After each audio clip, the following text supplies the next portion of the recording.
You're listening to the Archaeology Podcast Network. This is the CRM Archaeology Podcast. It's the show where we pull back the veil of cultural resources management, archaeology, and discuss the issues that everyone is concerned about. Welcome to the podcast.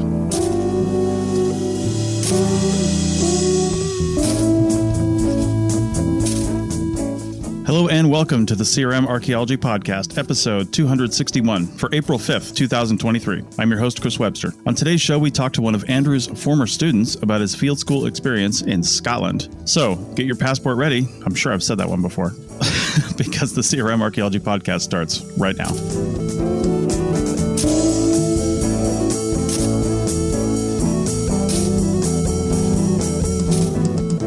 Welcome to the show, everyone. Joining me today is Andrew in California. Hey, guys. How's it going? And also Bill in California. Yep. Good morning.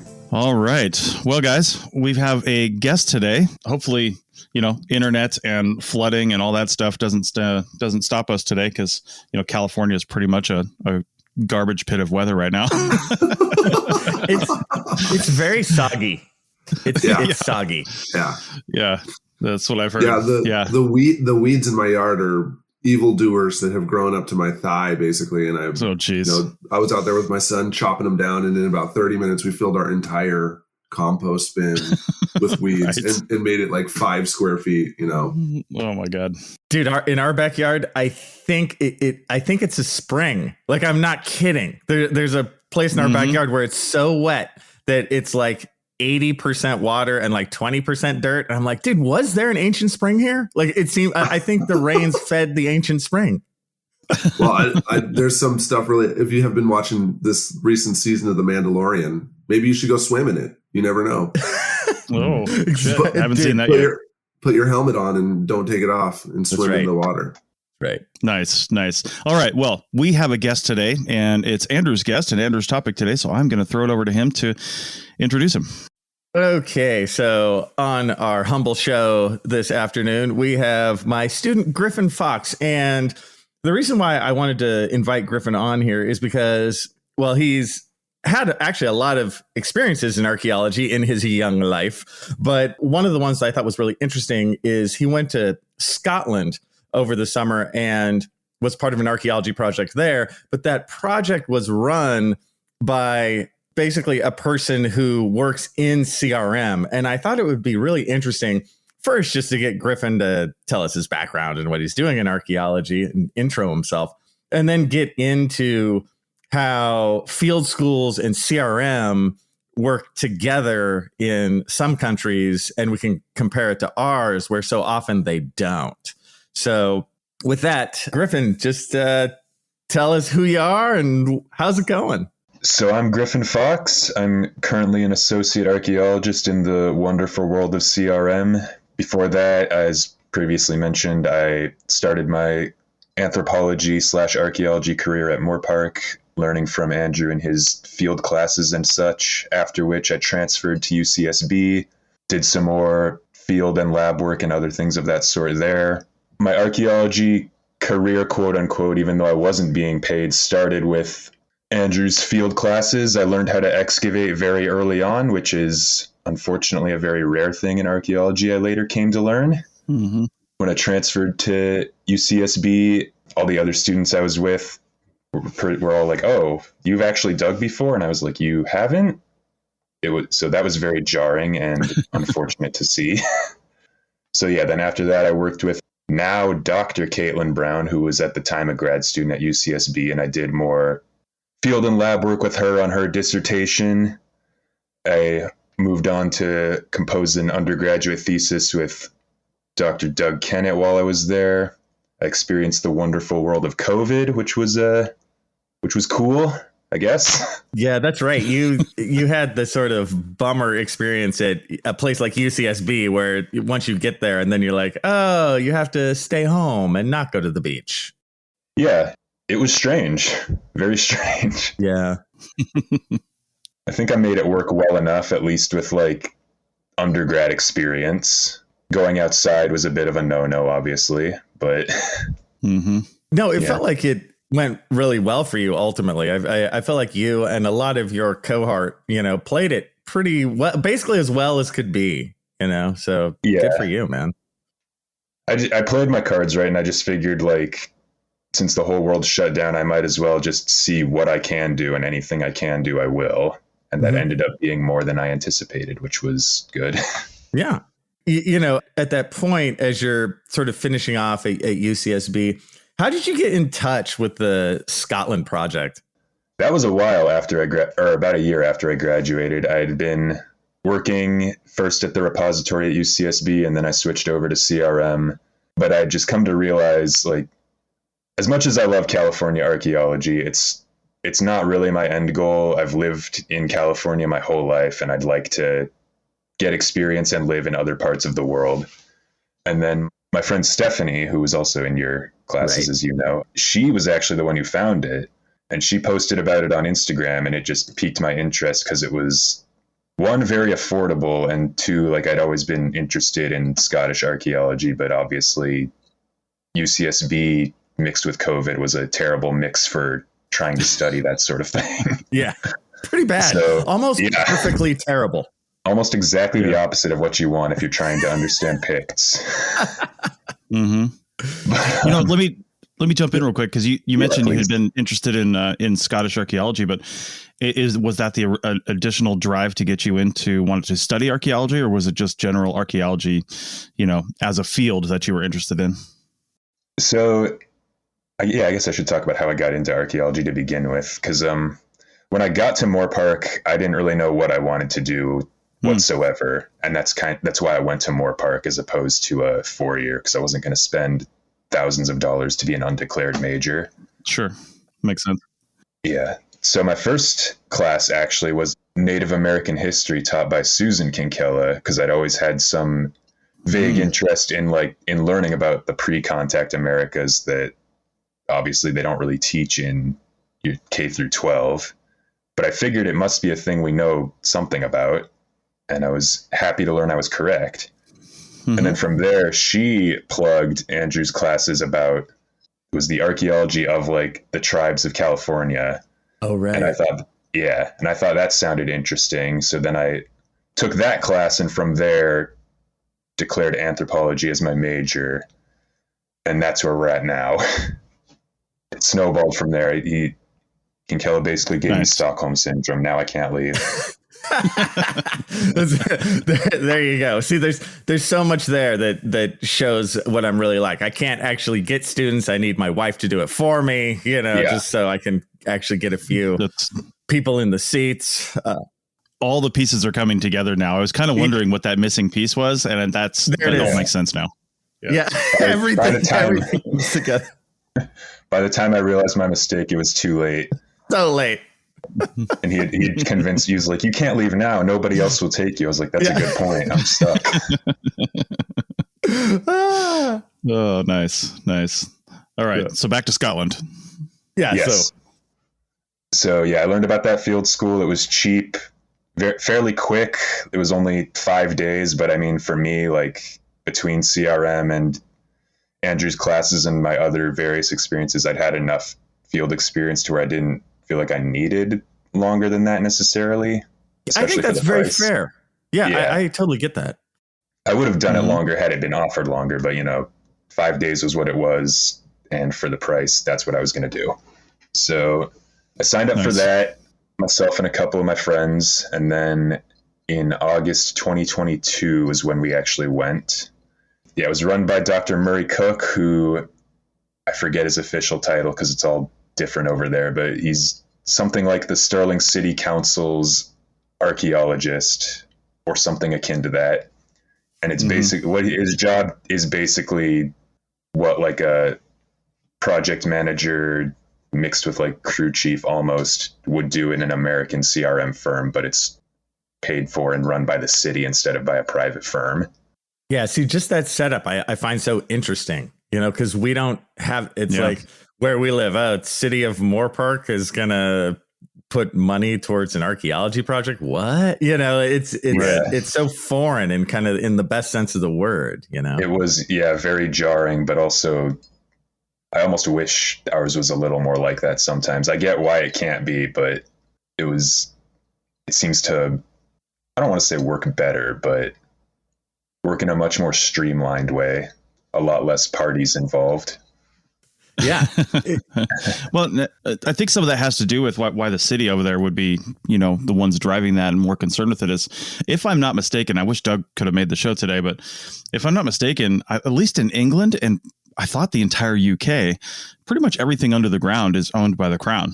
Like, you have to report it. It's something that you just know that, right? And so every time you dig, every time you make something or do something, there's archaeology everywhere, right? You can't drop a spoon in the UK without finding archaeology under the ground, and they appreciate those resources. So yeah, it totally makes sense, but it's just not the same.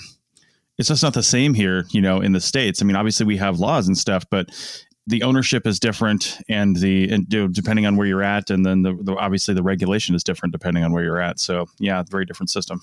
Yeah, for sure. One thing about the ownership, actually, which was very jarring, but I guess it was fine there. The site we were digging at was Pictish and then a hint of medieval, some other stuff as well, but those were the two largest inhabited settings. Mm-hmm. We'd find a lot of Victorian stuff, which is, basically our equivalent of historic cans, bottles, early 1900s type thing. Right. And anytime we found something like that, Murray was like, yeah, no, we find that stuff all the time. You can just keep that. And I was like, whoa, really? What? That's looting. Nice. So that alone was a very jarring difference. Yeah. And I mean, I think it ties into, what you were saying about how it's all basically run by the government and owned by the Crown, from what I understand. And I think also because archaeology over there is more of a subsect of history than anthropology, and because most of the archaeology in the United States is about a different group of people versus in the UK, it's always been the UK more or less. There isn't that contact element. So just the whole nature of it on a very fundamental level is the perception of it is so vastly different. There was another big thing was the site we were working at. It was not at all kept secret. It was in the middle of a park that people were just walking around at all hours of the day. We were just right off a path, so people would be walking their dogs or just walking right by us. And sometimes they would stop and just ask oh, what's going on over here? Mm-hmm. And instead of having to come up with some cover story, as I'm sure we're all used to, Murray would just tell them. Yeah, exactly. I haven't used that one. That's great. That is a good one. Yeah. I'll use that next time. But no, instead of that, he would just tell them exactly what was going on, what we found so far, what the site was, what the boundary, everything. Yeah. And again, for me, that was so jarring for someone who's always having to be oh, I'm a geologist. I'm a biologist. I'm just here to check SoCal Edison's power line. Say anything but archaeology over here, basically. Mm-hmm. Right. Yeah. I think that's such an interesting, take, and it seems healthy in so many ways. Local people, they're interested. You can tell the truth. Oh my God. And just, I don't know. I would love at some point in our own country, we could get to a place like that, where we can just be relaxed. And, for sure. And fill the general public's interest because they're curious about their own history, Why don't we go ahead and take a break real quick, and then we'll find out, because I want to get into, really what the field school was like, the day to day, what you guys were, just an experience for somebody who hasn't done a field school over in Scotland, because that's exactly what we're talking about. Right. So just kind of everything about it, getting over there and all that stuff. And that's going to be a little bit long, and I don't want to break it up. So we'll take a break now, and then we'll come back on the other side and have that whole segment to talk about it. So back in a minute. So welcome back to the CRM Archaeology podcast. And we have been talking about field school in Scotland with my student, Griffin Fox. And Griffin, I thought during this segment that we could really take a deep dive into the field school, because so many of us haven't worked in Europe before, have no idea how a field school in Scotland goes. What's the daily setup, for a field school in Scotland? What do you do in the morning? Where do you stay at night? And that kind of thing. So if you could just sort of take us through that experience, I think that could be really cool. So how did it go for you? So I guess for starters, I should say I was in the city of Stirling, which I think I've already touched on. it's not at all like, it's not the highlands. I was not roughing it up in the mountains, as fun as that would have been. So I was just staying in a hostel in town. It was a 10 to 15 minute walk, give or take, from my room to the site. So not exactly roughing it. It was pretty easy in that regard. But that all, of course, that would vary if you're working up in the highlands or somewhere else in Europe or whatever. Right.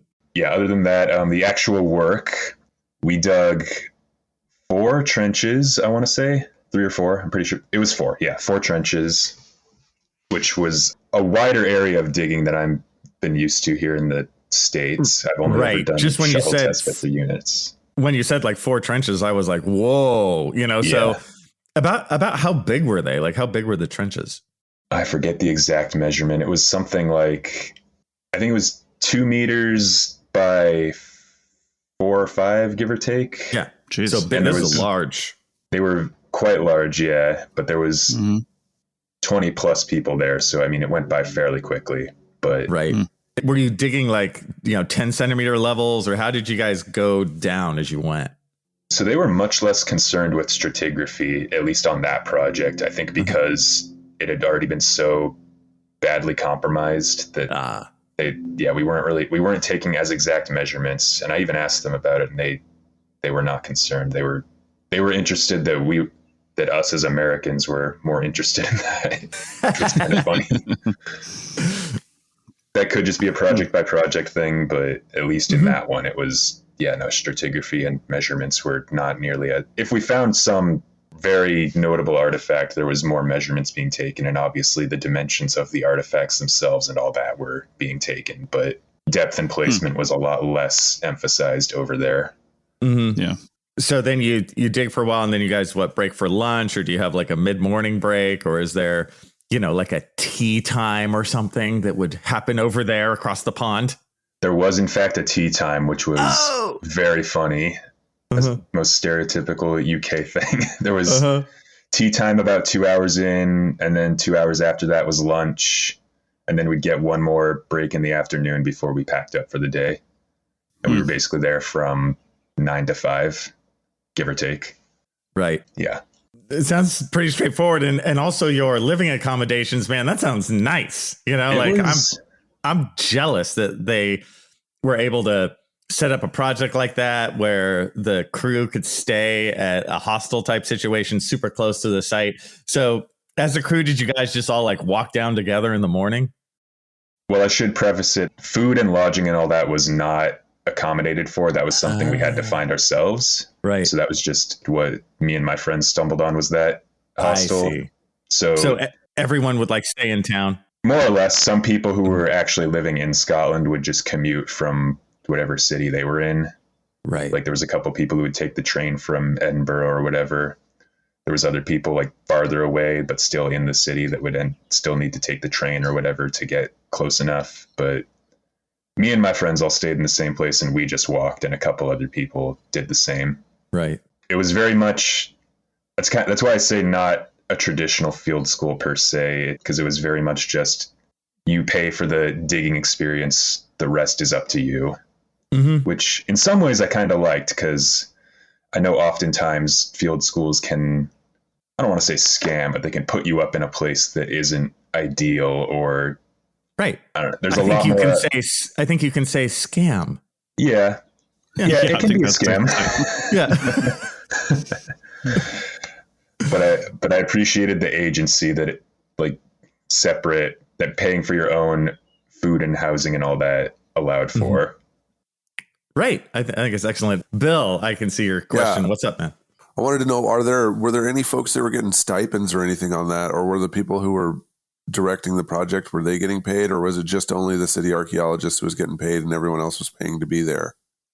There was like 1 or 2, I want to say, other people who were getting paid. He had a crew of supervisors. I don't know if they had an official title. I don't think they were being paid by the city, but he gave them a stipend. There was one who was another fully trained professional archaeologist, and then he had a couple undergrads and grad students that he had worked with long enough that were basically helping him run the show.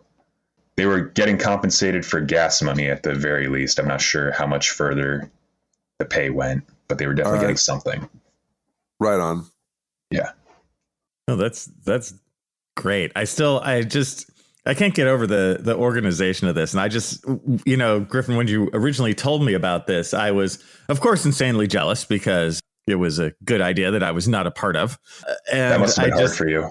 It was very difficult. I went into a period of mourning for myself. But yeah, I was really impressed, and Murray sounded like he was doing something in such an intelligent, reasonable manner, and of those people on the crew, I'm curious about where they want to go with their lives. Like we know where you want to go with yours. You want to go onward and get a PhD and all this kind of good stuff. But did you get a sense of what the other people on that crew wanted to do? Did they want to continue in CRM, or, what did they want? Yeah, I didn't interrogate them specifically on it, but it was a mixed bag. There was one that I know is basically like Murray's apprentice, quote unquote, trying to do the same thing, the CRM, or it's not called that over there, but you know what I mean. Yeah. There's others that are currently just trying to get their bachelor's and or master's. I couldn't tell you if they're trying to get more into that public archaeology side of things or academics. But I mean, it seems much more hand in hand over there also. So it could really go either way. Right. And then in terms of the CRM, when you said they don't call it that there, what do they call it there? I think the official term is just public archaeology.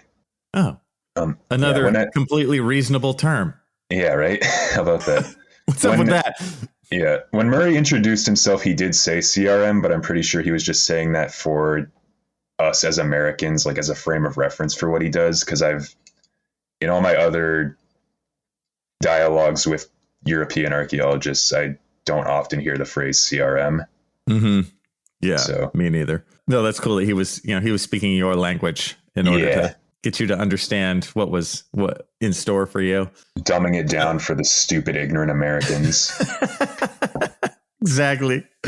So I know that this experience affected you in a very positive way. Again, I became instantly jealous because, another professor that you liked him better than me.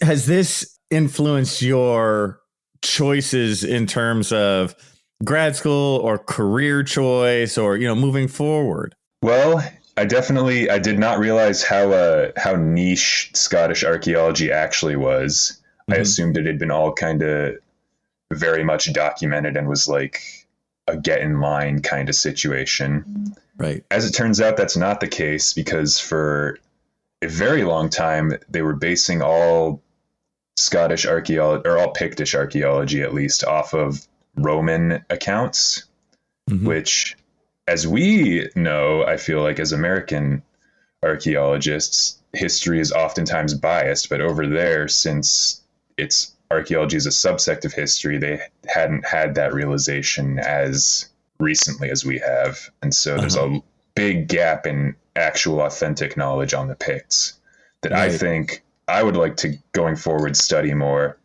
And I think with my background working mostly in prehistoric contexts without written word, I think I'll have something of an advantage. So yeah, basically it did shape my entire grad school approach. Right. No, that's great. And a couple things are, first, when you say Pictish, I don't know what that is. So I'm wondering if you just explain the basics of like how old it is, time period, what is meant by the word Pictish.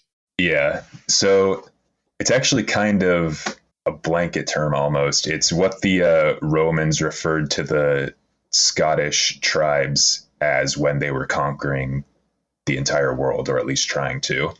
Mm-hmm. I forget the exact time range. It's obviously they exist a little before the Romans and then basically fade away with them when like the Iron Age and the Vikings and all that come into play. Mm-hmm. But yeah, no, it's a catch-all term. They were called Picts because they would like cover themselves in war paint, and then Pict, Latin, like picture. They looked like paintings. That's why the Romans called them that. Yeah. Interesting, man. And then for you, so you have this experience in a, what feels like a local, almost, local city archaeology project that has a very CRM flavor to it. And then you take it back home. And then for your grad school, is this something you looked for in terms of where you were applying with the professors, that kind of thing? Yeah, I applied to a lot of Scottish schools actually because, that would be the place to learn about Scotland. But then there's all the issues with going to grad school as an international student, the lack of funding, the much quicker and much less personal, I want to say, grad programs over there, which have their pros and cons. I think for me, the American system would work better. It seems more in line with my ways of approaching these things. But yeah, so then I looked at American schools as well that had European archaeology programs, one of which was Buffalo. And while they didn't have a Pictish or Scottish archaeologist on staff, I talked with the people there, and there was enough of a collection of faculty there for it to work for me. And then I would just have to do some networking on my own, which I've already done, and I feel confident in my ability to do more of. So that's where I'm at now.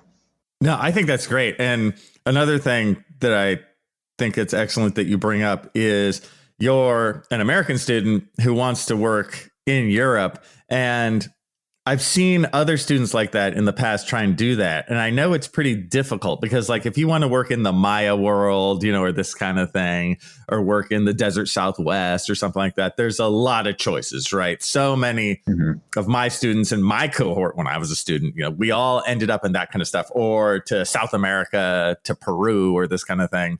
But going someplace like Scotland, I thought was intrinsically pretty hard because it seems like there's not that much in terms of faculty in the four-year world who can take students on to do that. It seems like, as you would think, it seems like it's all in Europe. Was it difficult to find even a place like Buffalo? It was. I actually only reached out to Buffalo because I had heard just through the years that they had a decent European archaeology program. But like I said, nobody focusing on Scotland. So I just reached out as kind of a last-ditch effort, really. I asked them if the man I reached out to, I basically said, I know you don't work in Scotland, but would you consider advising me for a master's? And he got back to me and said, first off, you need to apply for the PhD because you're way too qualified for just the master's, which already, it stroked my ego. Yes. And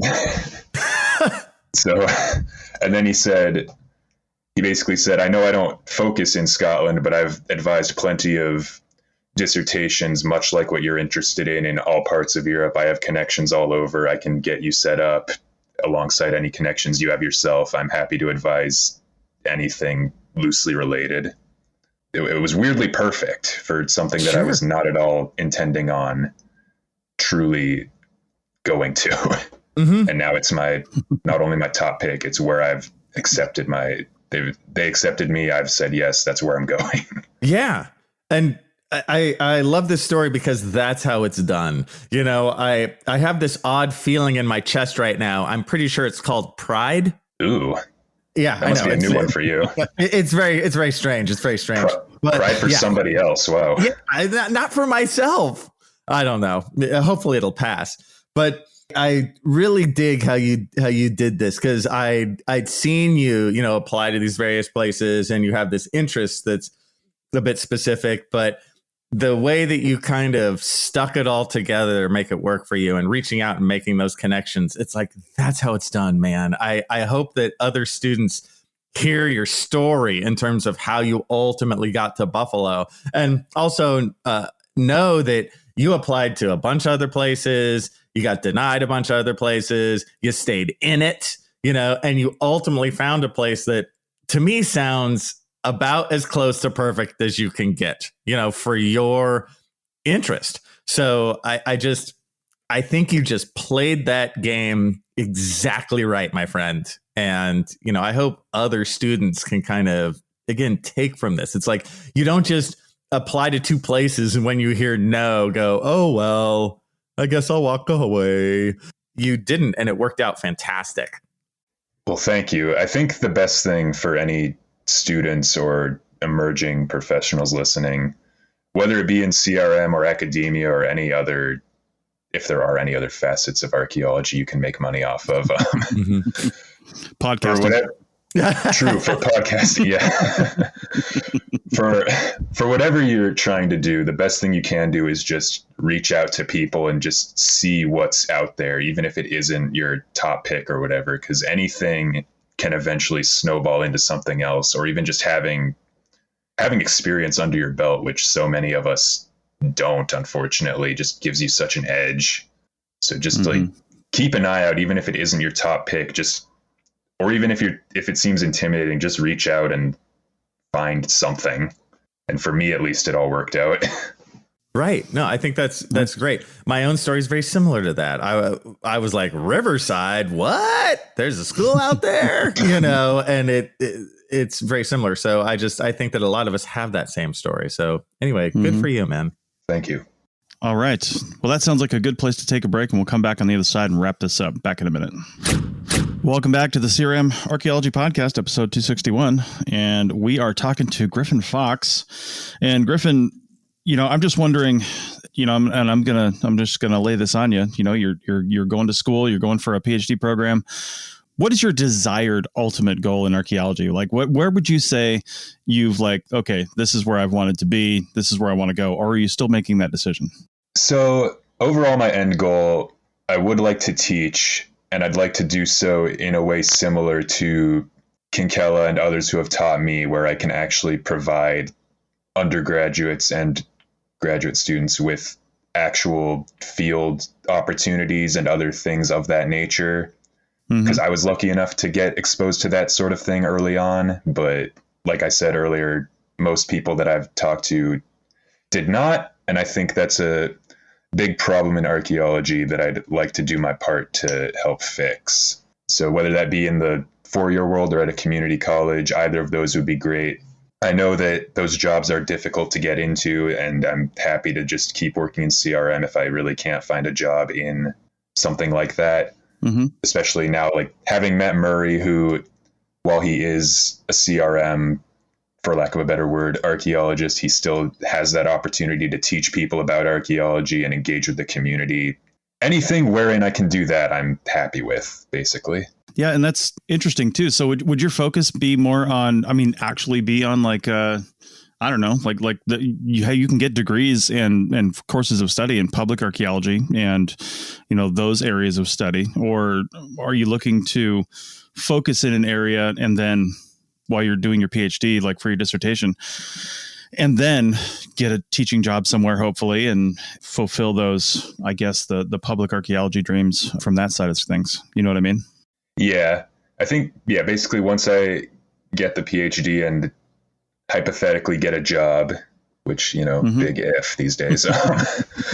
Let's say that happens. What I'd like to do is run some manner of field school if I can, whether it be just a local thing in the area that I'm living or an over the summer in Scotland type thing, whatever I can get my dirty little hands on, basically, and just allow for undergraduate students to get that experience, even if they don't have an interest in pursuing archaeology, just to give them that opportunity, anything like that, just getting archaeology out there more to a wider audience. That's more or less my goal on a very basic sense. Well, that's more or less the goal of the Archaeology Podcast Network too.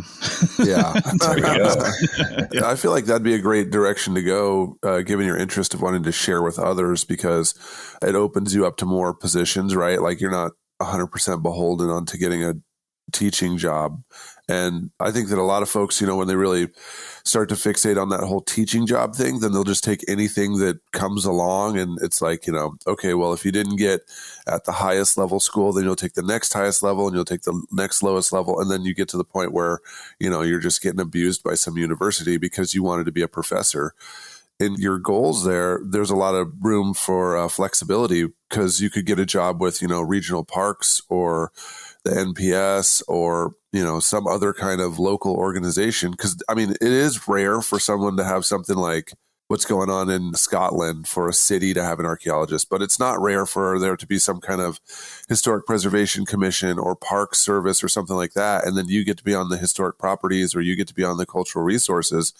And your whole goal is to share that with the community. And so you end up in that situation where you are teaching field schools, like partnering with universities or connecting with high school students or middle school students and giving them those chances to go out and do, what you love, while you don't have to deal with all the stuff of working at a university.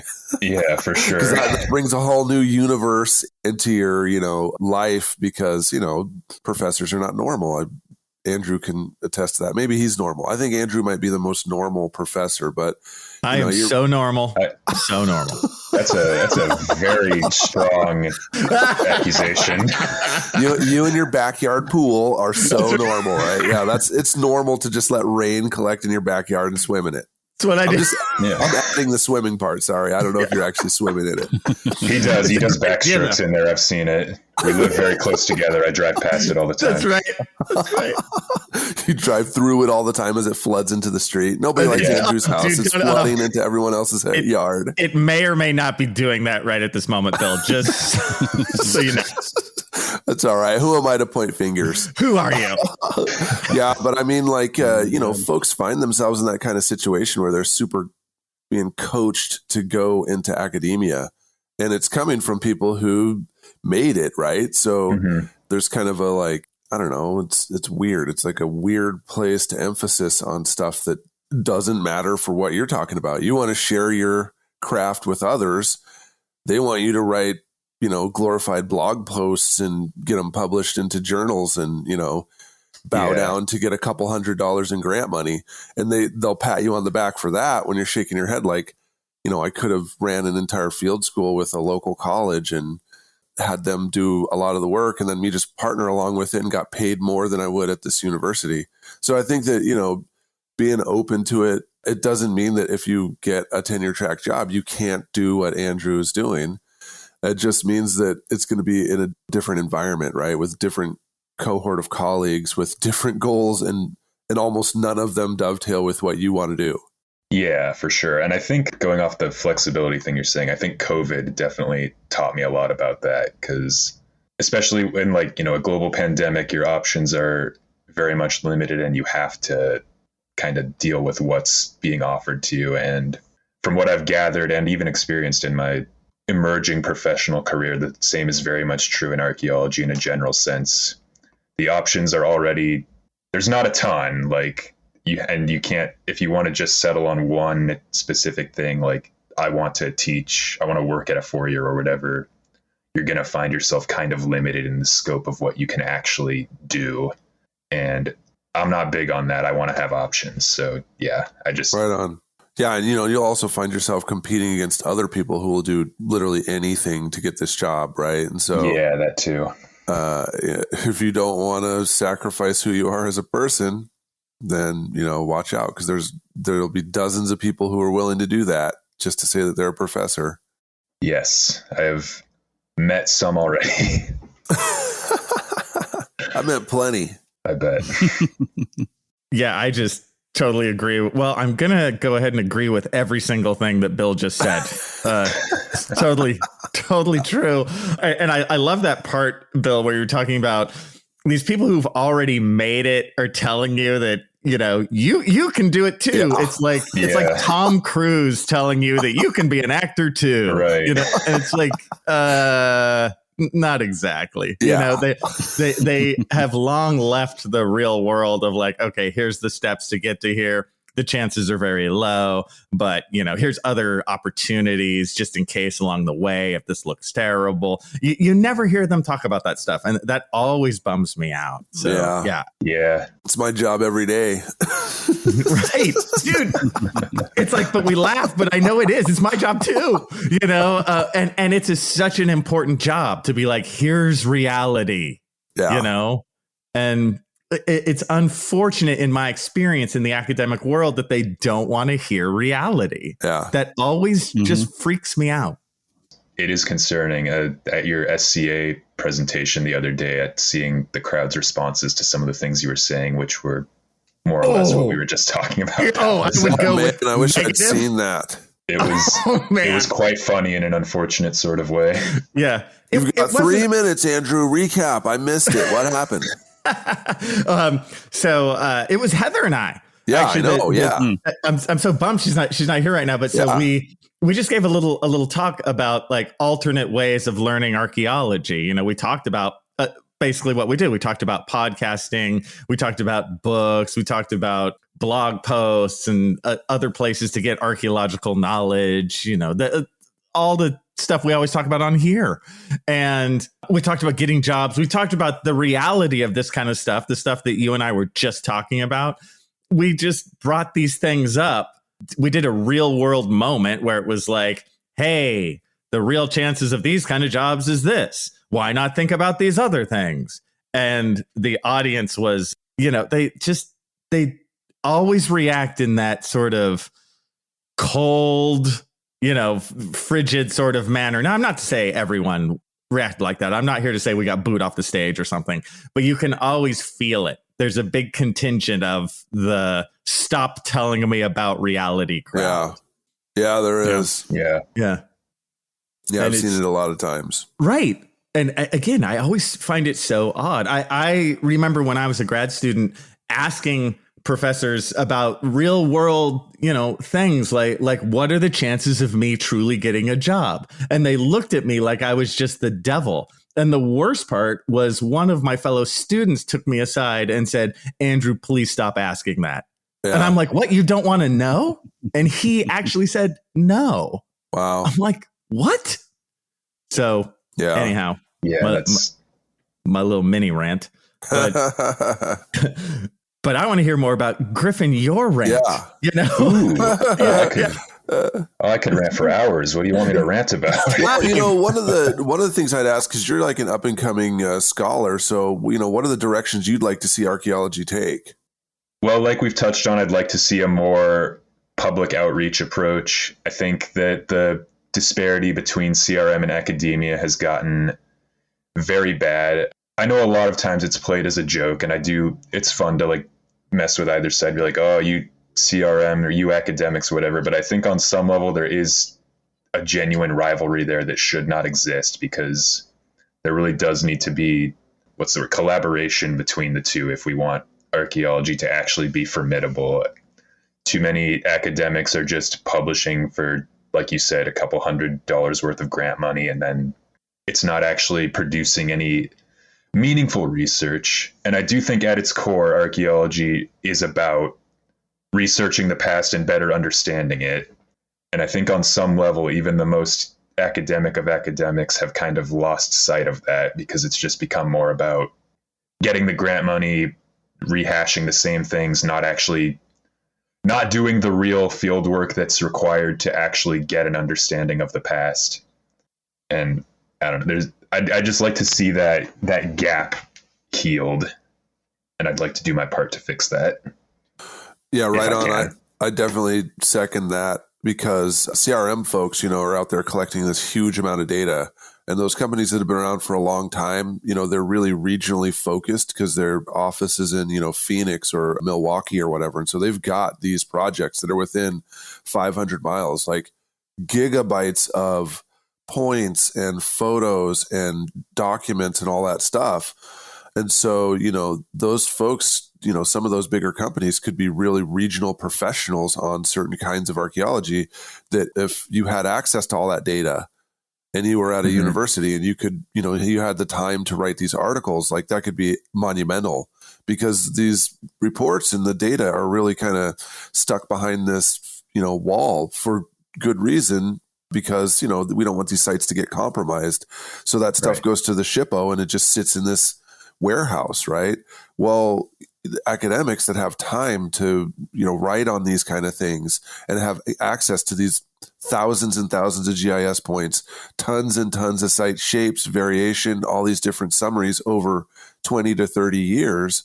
Like, you know, that's the kind of stuff that some university could really have a field day with, an army of graduate students and, you know, scholars writing on this region's history and all this different stuff that's coming from this data set. Like that could be, you know, really huge. It would give you the time depth, even though you didn't collect all the data, to have access to all this stuff way more than our small field schools and our one-off, you know, weekends and 6 weeks over in St. Croix.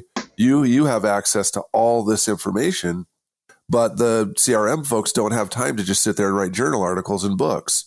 Whereas that's the goal of it seems like that's the main thing they want you to do in academia. So I do see where there'd be this really huge and fruitful potential for collaboration between companies and scholars and graduate students and stuff. But just like you were saying, it's kind of closed off because CRMers are kind of running around like, what's my next thing? What's my next hit? What's my next hit? And then the academics are thinking, oh, well, that data, that doesn't meet our standards, when it's crazy because, a lot of these companies, they've really refined these recording and, documentation standards. They're set by the state. And they're recorded, it's gotten better and better over time. So it's kind of crazy that folks are overlooking that whole potential right now, and as you as a young scholar, like tapping into that kind of thing, like that would be something that would make your research way bigger than it is because you have tons. And it'd be the kind of stuff that states and CRM companies really want to see happen regionally. And you get to do exactly what you're talking about by including students and communities and everybody else in at the level that they're able to participate. I mean, I think that's great. Yeah, for sure. I mean, the material is all there to work with. The talent is all there. Everything to make it like what we're saying is there. It's just a matter of actually breaking down that barrier. And that is something I would hope to see happen in the near future. Yeah, and I felt like that in a way, Murray Cook and the field school in Scotland kind of gives you the key to that.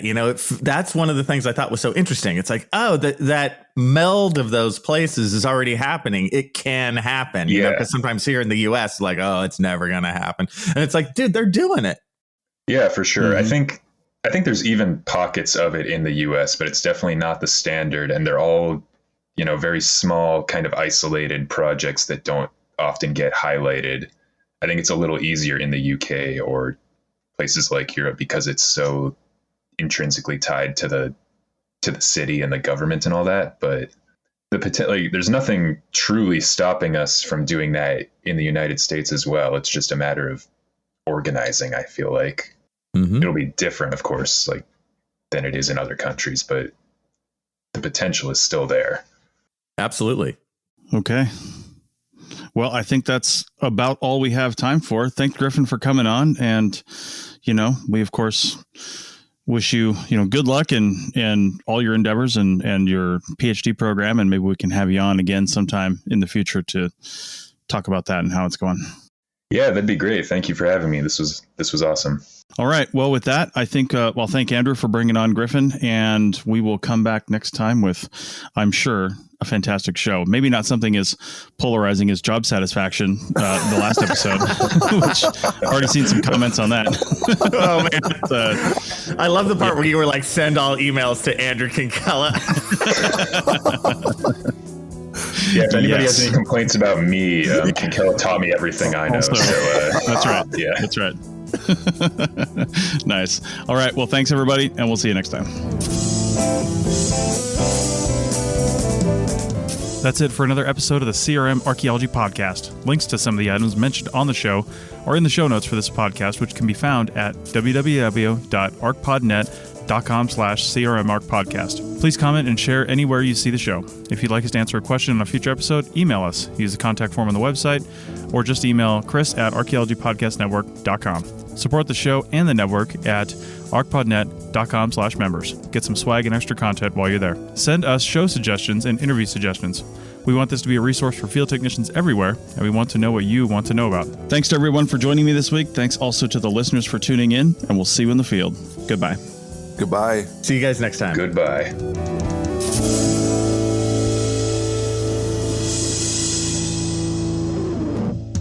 This episode was produced by Chris Webster from his RV traveling the United States, Tristan Boyle in Scotland, DigTech LLC, Culturo Media, and the Archaeology Podcast Network, and was edited by Chris Webster. This has been a presentation of the Archaeology Podcast Network. Visit us on the web for show notes and other podcasts at www.arcpodnet.com. Contact us at chris@archaeologypodcastnetwork.com.